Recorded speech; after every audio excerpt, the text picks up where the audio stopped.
Assalamualaikum warahmatullahi wabarakatuh. Saya Farah Diani Fitri, kelas 12 IPA 3, bersama Saya Salsa Najwa Khairunisa, kelas 12 IPA 3. akan melaksanakan praktek elektrolisis menggunakan larutan garam. Sebelum memulai praktek dan percobaan, alangkah baiknya kita mengetahui tujuan dari percobaan itu sendiri. Jadi tujuan dari praktek elektrolisis menggunakan larutan garam adalah untuk mengetahui hasil dari proses elektrolisis larutan garam dan mengetahui prinsip kerja elektrolisis tersebut. Adapun teorinya adalah sebagai berikut. Pengertian elektrolisis.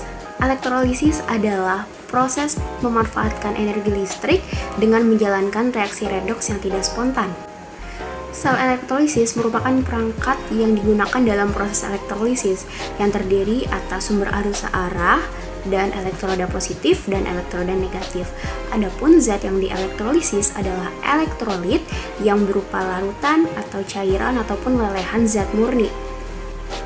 Jika suatu larutan atau cairan elektrolit dialiri oleh arus listrik searah melalui batang elektroda, maka ion-ion yang berada pada larutan tersebut akan bergerak menuju ke elektroda yang muatannya berlawanan. Adapun pada proses elektrolisis terjadi pada dua hal. Yang pertama adalah pada kutub positif yang merupakan anoda, dan pada kutub positif ini terjadi reaksi oksidasi. Dan yang kedua adalah pada kutub negatif yang merupakan katoda, dan pada kutub negatif ini terjadi proses reduksi.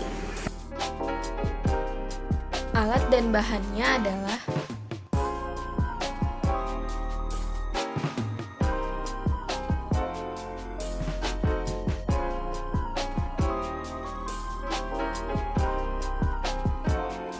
Dan fungsi alat bahan yang akan digunakan pada praktik ini adalah yang pertama baterai. Baterai digunakan sebagai sumber listrik. Yang kedua adalah karbonit pensil yang digunakan sebagai elektroda inert, kawat sebagai penghantar listrik, garam sebagai larutan elektrolit yang akan dielektrolisis. masukkan garam ke dalam air.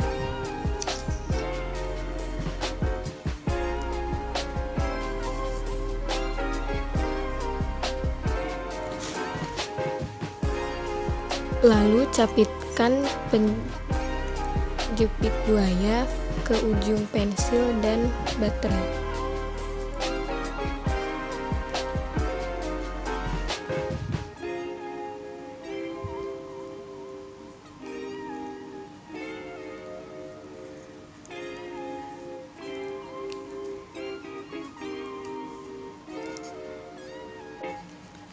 Selanjutnya masukkan pensil ke kardus yang telah dilubangi.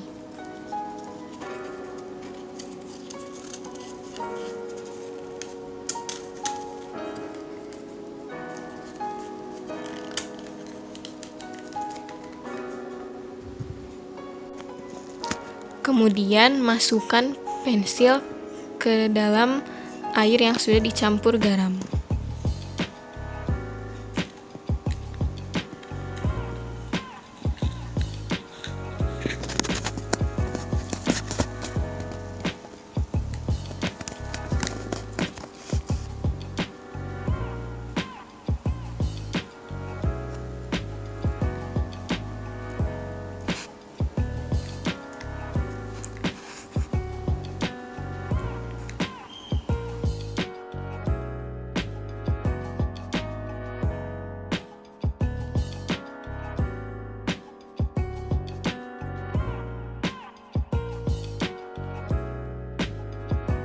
Hasil praktek ini adalah larutan garam tadi menghasilkan banyak gelembung.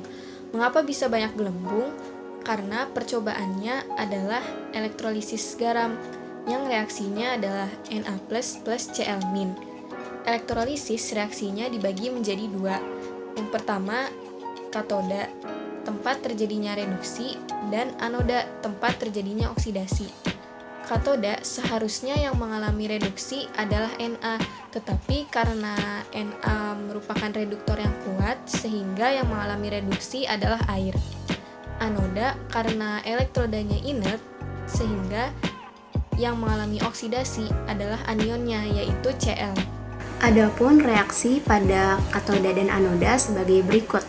Reaksi pada katoda adalah 2H2O tambah 2 elektron menjadi H2 tambah 2 OH- dan reaksi pada anoda 2Cl- menjadi Cl2 tambah 2 elektron. Sedangkan reaksi lengkapnya adalah 2H2O tambah 2Cl- menjadi H2 tambah 2 OH- tambah Cl2. Kesimpulannya, pada praktek elektrolisis menggunakan larutan garam ini adalah dihasilkannya banyak gelembung gas karena di katoda dihasilkan gas hidrogen dari reaksi reduksi H2O dan di anoda dihasilkan gas Cl2 dari reaksi Cl-. Sekian praktek elektrolisis menggunakan garam. Terima kasih atas perhatiannya. Wassalamualaikum warahmatullahi wabarakatuh.